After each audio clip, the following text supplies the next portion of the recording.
En attendant bébé, cette semaine, je reçois Patricia, spécialisée en physiothérapie prénatale.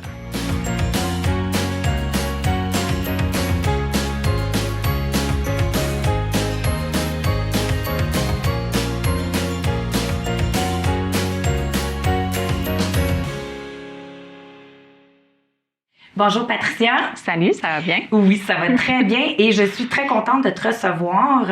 Tu es propriétaire d'Action Sport Physio, ça fait plus de 13 ans. Oui. Donc, moi, j'ai déjà visité ta clinique plus pour des douleurs sportives au niveau de ma fille, mais vous êtes spécialisée entre autres en post et prénatal. Oui, on traite vraiment des gens de tout âge. Fait qu'on va voir la femme enceinte, on va voir les enfants, on voit jusqu'à la personne âgée. Fait que tout le monde. Tout le monde en physio. Puis est-ce que tu pourrais me dire un peu, c'est quoi la physiothérapie?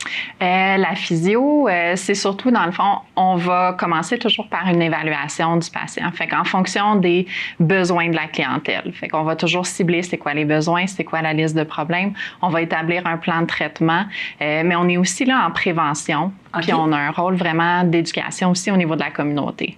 Fait qu'on est vraiment des professionnels de la santé qui vont travailler vers le bien-être de la personne en gardant des manières qui sont plutôt conventionnelles, là, tu sais, de la médecine douce. Puis, donc, tu dis, on est aussi là en prévention, puis vous êtes là aussi en rééducation. Oui, tout à fait. Oui, fait qu'on fait beaucoup d'éducation. On veut prévenir les problèmes. C'est sûr que il y a toujours moyen de par exemple, lors de la grossesse, de faire des exercices ou prévenir certaines complications associées à l'accouchement. Fait qu'on va vraiment enseigner aux gens comment prévenir le plus possible. Puis si jamais on a des petits pépins qui arrivent, bien, on est là pour guider les gens dans leur réadaptation. Puis quand on vient suivre une thérapie, quand on prend un rendez-vous, est-ce qu'on est obligé d'avoir une référence médicale? Non, depuis assez longtemps, plus de 15 ans maintenant, c'est un accès direct en physiothérapie. Donc, on n'a jamais besoin de référence médicale. C'est seulement si les assurances le demandent que c'est exigé par les assurances seulement. Mais pas par vous. On peut jamais, pas pour nous. Puis, il y a quelque chose aussi que j'aime beaucoup à votre clinique, c'est que quand on vient prendre rendez-vous, si on a notre carte d'assurance, vous pouvez faire la demande à nos assurances. Oui, avec certaines compagnies d'assurance, il y en a de plus en plus qui se rajoutent. Mais si vous communiquez avec les réceptions, ils peuvent toujours vous dire si votre compagnie d'assurance fait partie de celle où est-ce qu'on fait les réclamations directes, puis vous avez seulement à payer la différence qui n'est pas payable par l'assurance même. Ça peut aider. Là. Pour les nouvelles mamans, là, des fois, ça peut venir en aide. J'aimerais ça qu'on parle un peu de la femme enceinte. Est-ce que tu pourrais me parler un peu des douleurs, des complications qu'il pourrait avoir avec le changement du corps? Oui, c'est sûr que la grossesse, c'est un moment super merveilleux. Pour le corps, par contre, c'est aussi une période où est-ce qu'on va prendre du poids rapidement. Fait que ça amène des changements corporels. Puis c'est aussi une période où est-ce que le corps va il va avoir un relâchement d'une hormone qui s'appelle la relaxine, surtout vers la fin de la grossesse. La relaxine, ça sert en fait à créer une certaine laxité ligamentaire pour pouvoir permettre l'ouverture du bassin puis l'accouchement. Mais plus de mobilité vient avec un petit peu d'instabilité, besoin de plus de contrôle musculaire, fait qu'on a souvent des douleurs qui vont sortir. Fait que souvent, les femmes enceintes vont nous parler de maux de dos, qui c'est super commun, des douleurs sciatiques, le nerf sciatique. Donc, on va voir beaucoup de ces gens-là en clinique parce que c'est sûr aussi qu'on peut pas prendre la médication qu'on veut quand on est enceinte, fait qu'il y a cette petite complication-là qui s'ajoute. Puis, si, mettons, j'ai des douleurs cervicales, est-ce que ça aussi, tu sais, des fois, ça peut... Oui, on est vraiment... on traite de tout. Fait que ce soit douleur cervicale, des maux de tête, les gens vont avoir des problèmes de sommeil. Là, c'est pas en physio spécifiquement qu'on adresse ces problématiques-là, par exemple de sommeil, mais des fois en acupuncture et d'autres professionnels peuvent vraiment aider de ce côté-là. Puis tu as d'autres professionnels, justement. Oui, nous, on est vraiment... Est-ce que tu peux m'en parler un petit peu parce que c'est vraiment là, multi... Oui, Action Sport Physio, c'est une clinique multidisciplinaire. Ce qu'on veut, c'est vraiment d'avoir tous les services sous le même toit. Donc, dans chacune des cliniques, on va avoir les services. Il y a la massothérapie, ostéopathie, acupuncture, nutrition, kinésiologue pour la remise en forme, physio bien sûr, des fois chiro dans certaines de nos cliniques aussi. Donc, on est vraiment une équipe là, pour la prise en charge ensemble. Ça nous permet, entre professionnels, de pouvoir discuter des cas puis être sûr qu'on choisit la meilleure avenue pour le patient. Donc, si à un moment donné, en physiothérapie, on est allé au bout, là, ça se pourrait que vous référez, puis on n'est pas obligé de toujours recommencer à parler de notre cas. Le dossier, il suit, en fait. Oui, il y a toujours une évaluation spécifique parce que c'est sûr que selon les différentes professions, on ne regardera pas nécessairement tous les mêmes critères. Fait qu'ils doivent refaire une évaluation, mais disons, les données globales de leur dossier vont être transférées. On leur fait signer, en fait, un consentement qui nous permet le partage d'informations entre professionnels. On parle aussi souvent qu'après une grossesse, en fait, après l'accouchement, on a des fuites urinaires. Oui. Maintenant, on est plus éduqués, je dirais. Avant, puis si je pense à mes parents, à mes tantes, tout ça, c'était comme normal que quand on rit, on avait des fuites, tout ça. Oui. Mais maintenant, on sait que la rééducation périnéale, c'est bénéfique et ça peut permettre justement d'estomper là, ces inconforts-là. Oui. Puis ça a même des répercussions aussi sur les relations sexuelles et tout ça. Oui. Donc, est-ce que tu peux m'en parler un peu? C'est quoi ça, le plancher pelvien, puis les fuites, tout ça? Là, comment ça fonctionne là, pour aider? Là? Parfait. En fait, c'est sûr que le plancher pelvien, c'est tout ce qui supporte, là, si on veut, à la base du bassin. Fait que c'est les muscles et tout qui vont supporter les organes, qui assurent, en fait, le bon contrôle des sphincters aussi. Fait que c'est là qu'on parle des fois de fuite urinaire ou ça quand il y a un petit problème. Avec la grossesse puis l'accouchement surtout, c'est sûr qu'on parle si on a un accouchement par voie vaginale. Donc, c'est sûr que c'est traumatisant pour le plancher pelvien. On parle des fois de, soit qu'il y a eu une déchirure, soit qu'ils ont eu recours à ils ont eu à faire une petite coupure pour aider aussi au passage de bébé. Dans ce cas-là, on parle de point de suture. Oui. Fait que c'est sûr qu'une évaluation après par un professionnel, un physio en rééducation périnéale, il va y avoir une évaluation de tout ça. Donc, on va aller voir le dommage au niveau de la peau, la cicatrice, parce que c'est des choses qu'il va falloir des fois travailler, il va y avoir des adhérences. Okay. On parle de douleur, des fois au niveau des relations sexuelles, ça peut provenir de là. Mais il y a aussi toute la musculature que on va toujours penser que c'est faible, on a des fuites urinaires, mais c'est pas toujours le cas que c'est une faiblesse. Des fois, c'est une hypertonicité. Des fois, c'est une faiblesse. Fait que ça prend vraiment l'évaluation pour aller cibler, aller déterminer c'est quoi la problématique. Puis là, le professionnel va pouvoir guider puis donner les exercices adéquats pour pouvoir arranger le problème et tout. T'sais, oui, on connaît le Kegel, mais il y a tellement plus que ça. C'est ce qu'on a juste discuté avant. Ça s'est développé énormément depuis ce temps-là. Puis vous avez même des machines. Oui. Pour aider vraiment, là, comme calculer la force, pouvoir travailler vraiment. Donc, Tout à fait. On appelle ça un peu du biofeedback. Fait que c'est une façon d'aller quantifier comment ça va au niveau de la contraction, mais aussi pour aider la femme à bien comprendre puis à savoir quand est-ce qu'elle contracte la bonne chose. Parce que des fois, on fait ces exercices-là, puis on contracte tout, ou on contracte tout sauf la bonne chose. Il y a vraiment une petite éducation à faire pour s'assurer après que les exercices sont le plus efficaces possible. C'est si on a bien ciblé, puis on sait bien faire. Moi, après l'accouchement de Marguerite, j'ai eu une grosse hémorragie. J'avais pas d'épidurale, donc ça s'est fait tout manuellement. Et j'ai eu une rectocèle, puis je me rappelle, j'avais été rencontrer justement à ta clinique la spécialiste en rééducation périnéale parce que une rectocèle, c'est comme que mon intestin sortait un petit peu par mon vagin, en fait, là, quand je perçais. Pour les mamans qui connaissent pas c'est quoi. Et il me parlait beaucoup d'avoir une opération. Oui. Puis finalement, j'ai pas eu d'opération parce que, j'ai été consultée rapidement. Oui. Fait que vous traitez vraiment pour tout, là. C'est sûr que c'est gênant, je vous dirais, mais ce que je m'avais fait dire, puis je veux valider avec toi, en fait, parce que tu es spécialiste, c'est que même si j'avais eu l'opération, j'aurais dû faire de la physiothérapie quand même. Donc, tout à fait. Des fois, on est mieux. Des fois, on est vite sur les opérations quand il arrive des dommages un petit peu là, suite à l'accouchement. Oui. Mais il faut aller voir des fois avant, là. Oui, parce qu'on ne règle pas le problème. Si on n'a pas renforcé notre plancher pelvien, oui, on va régler un côté du problème, mais on ne préviendra pas la descente des organes éventuelle ou autre chose. C'est sûr qu'on parle souvent d'incontinence au niveau de la rééducation périnéale et pelvienne. C'est ce qui est le plus connu. Oui. Mais ça traite aussi toutes sortes de syndromes douloureux. Justement, la descente d'organes aussi qui va survenir là, quand il y a vraiment une faiblesse. Justement, là, certaines corrections. Statistiquement, c'est vraiment démontré qu'il y a quand même une grosse majorité des cas qui peuvent être rétablis juste avec la réadaptation puis en n'ayant pas recours à la chirurgie. Parce que veut pas, la chirurgie aussi va toujours avoir ses effets et ses complications et ses risques associés, tandis que la réadaptation puis ses exercices, mais il n'y a aucun risque. Est-ce que vous pouvez aussi aider pour les femmes qui ont une césarienne? Oui. C'est quoi? Parce que c'est sûr qu'une césarienne, bon, on coupe les muscles du ventre, tout ça. Est-ce que tu pourrais me dire un peu c'est quoi les services que vous pouvez offrir? Pour la césarienne, c'est sûr que des fois, il va y avoir certaines restrictions de plus par rapport aux exercices après l'accouchement. Oui. Mais ça revient quand même à une prise en charge qui est semblable. Tu sais, on va vouloir s'assurer qu'au niveau de la cicatrice, ça se passe bien, que la mobilité est bonne, qu'elle n'est pas adhérée contre les autres, tu sais, soit les tissus cutanés, les organes, etc. Tu sais, c'est très étroitement lié. Fait que si tout ça est collé ensemble, c'est sûr qu'on va juste faire des mouvements même du haut du corps, puis ça peut nous occasionner des douleurs. Fait qu'il y a vraiment tout ce côté-là au niveau de la mobilité qu'on va vouloir travailler, mais il y a aussi tout le côté au niveau des renforcements des abdominaux.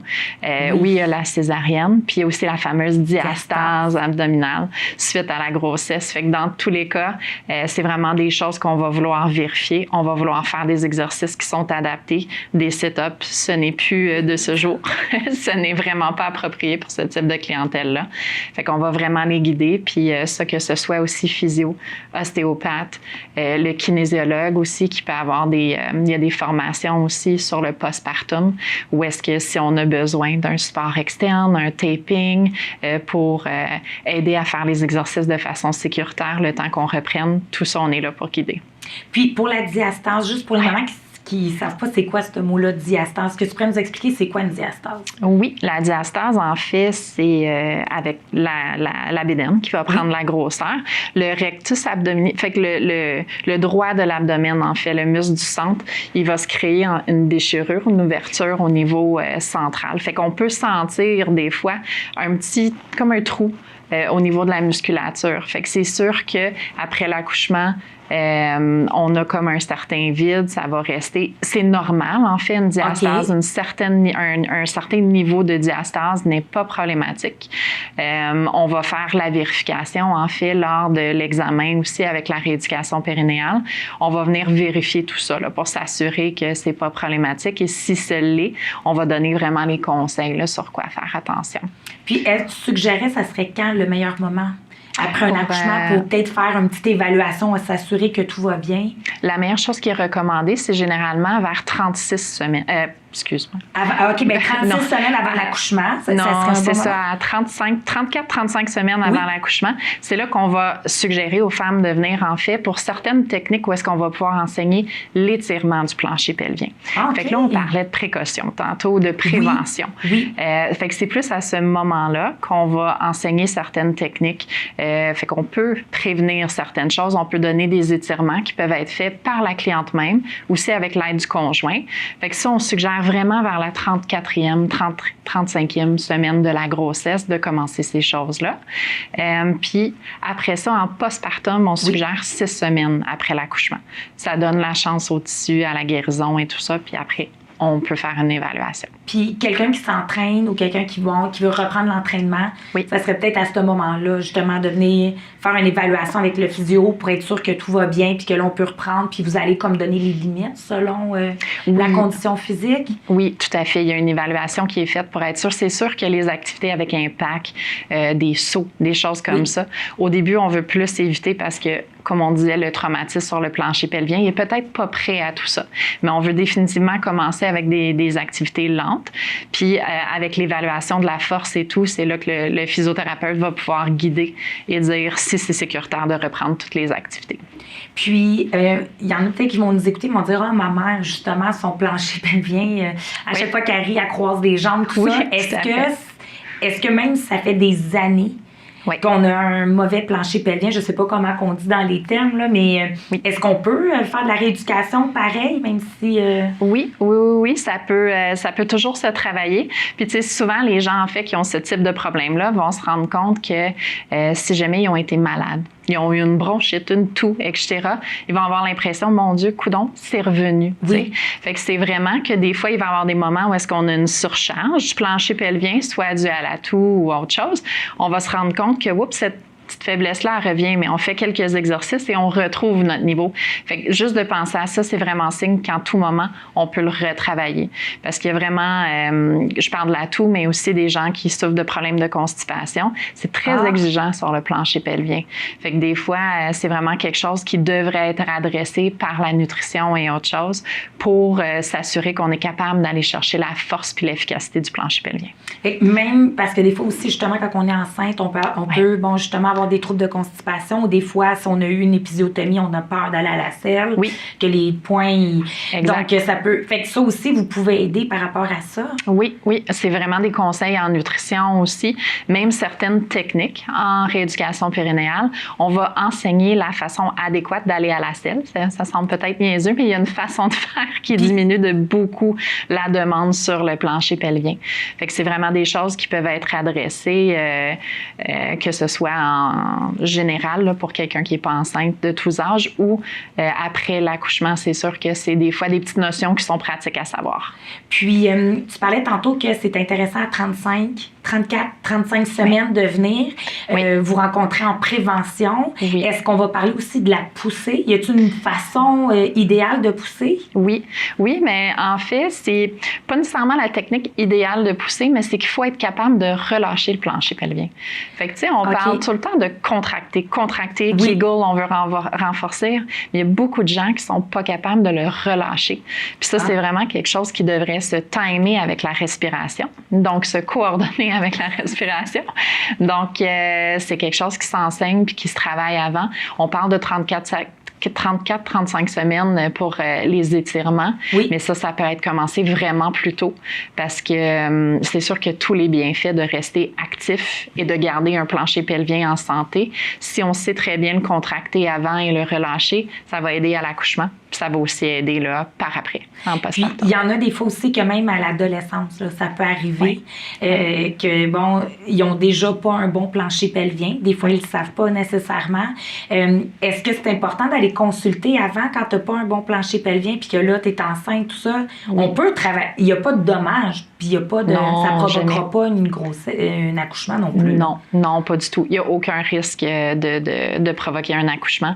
Ça peut être travaillé à n'importe quel moment. Puis en fait, dès qu'on se rend compte qu'il y a une problématique, c'est sûr que le plus tôt qu'on peut régler la problématique, le mieux que c'est. Fait que c'est sûr que ce soit à l'adolescence et même enfance, là, il y a des enfants qui ont des problématiques, ça vaut la peine de l'adresser. Ça peut arriver aussi enfant. Oui, malheureusement, des fois, c'est des problèmes un petit peu neurologiques. Des fois, c'est des enfants qui ont été victimes d'abus.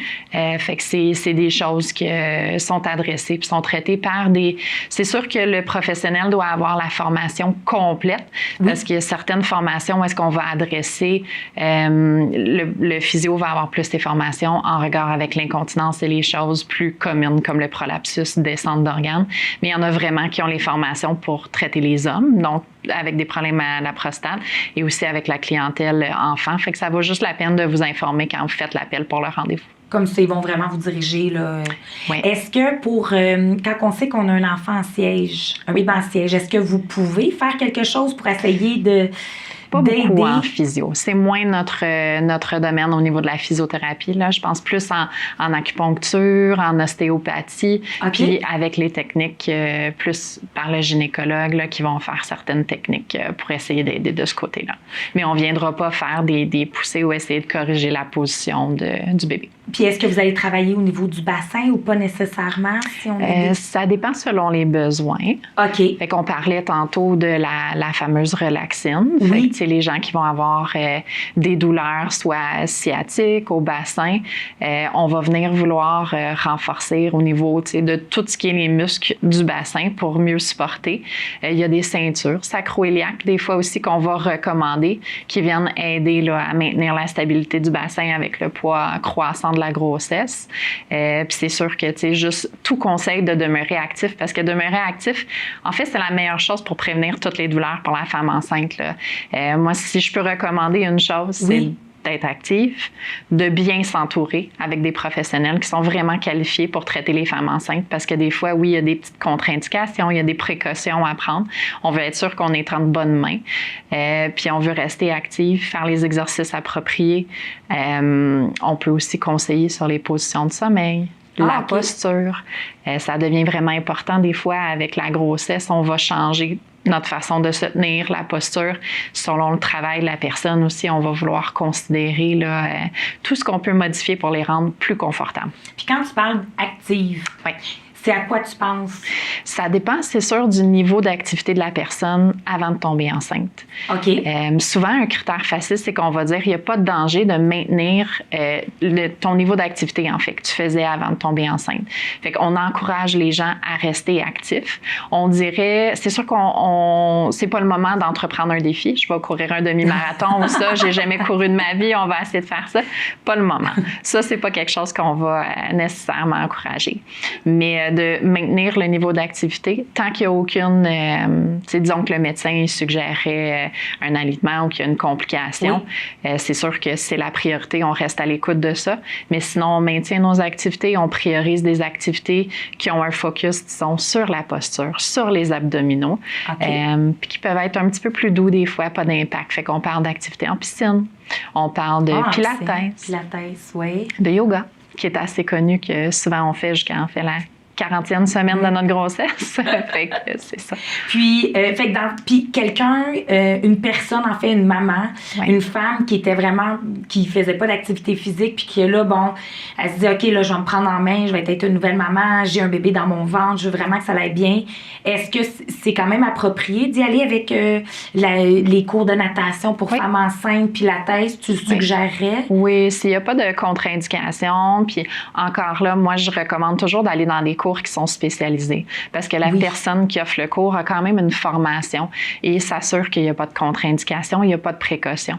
Mais si la personne est en bonne santé, qu'on fait des activités qui sont douces, donc comme on disait, pilates ou en piscine, des activités aussi qui impliquent beaucoup, tu sais, notre poids de corps corporel, fait qu'aller marcher, des petits squats, des squats légers, des choses comme ça, il n'y aura jamais aucun danger.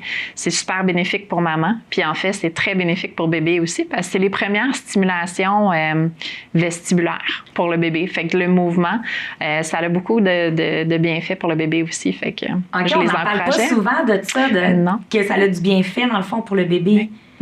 Oui, puis on voit vraiment au niveau de la littérature qu'il y a, disons, une maman qui a été forcée à être allaitée. Oui. Des fois, on va avoir un bébé qui peut être un petit peu moins tonique, un petit peu moins de tonus et tout ça au début.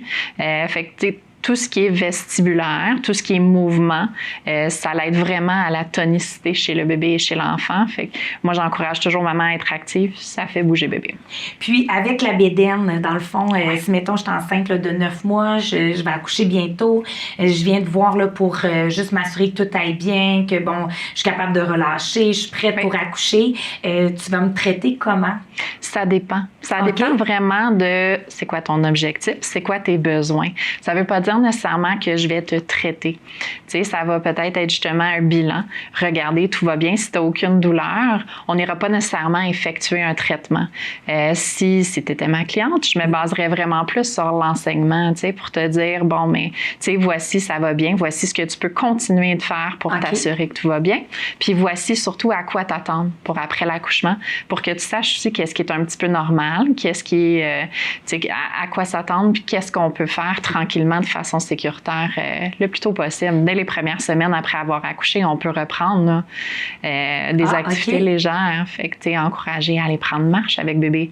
Puis ça, t'encouragerais ça après combien de temps? Après 1 ou 2 semaines, tant que les gens sont en forme, puis qu'on sent, c'est sûr que après avoir accouché, on a une diminution d'énergie, notre niveau d'énergie. Fait qu'on attend que maman se sente quand même bien, reprenne un petit peu de force, puis elle est prête à aller prendre de l'air, prendre une marche. Je pense que c'est aussi une activité qu'on peut faire présentement à l'extérieur. En temps de pandémie. Puis en même temps, c'est bon aussi pour la santé mentale, là, de pouvoir sortir puis de bouger un petit peu. Oui. Donc, si, mettons, je reviens puis que j'étais ta cliente, tu me ferais comme un petit bilan puis je pourrais repartir avec, dans le fond, je repars un peu avec de la documentation. C'est comme si tu m'enseignes un peu à prendre soin de moi pour la suite, en fait. Exact. Exact. Fait que c'est vraiment un petit guide là, qu'on va donner, pas nécessairement un guide papier, mais vraiment... de l'information. Exactement. Vraiment de l'éducation. Puis, ce serait quand le meilleur moment que tu crois qu'on devrait... est-ce qu'on doit attendre absolument d'avoir une douleur ou... Pas nécessairement. Pas nécessairement. Moi, j'encourage les gens à surtout aller s'éduquer, s'informer. C'est quoi que je peux faire pour maintenir mon plancher pelvien? C'est quoi? Parce que c'est sûr que si on sait bien l'activer puis qu'on a bien maintenu sa force, c'est vraiment plus facile par après.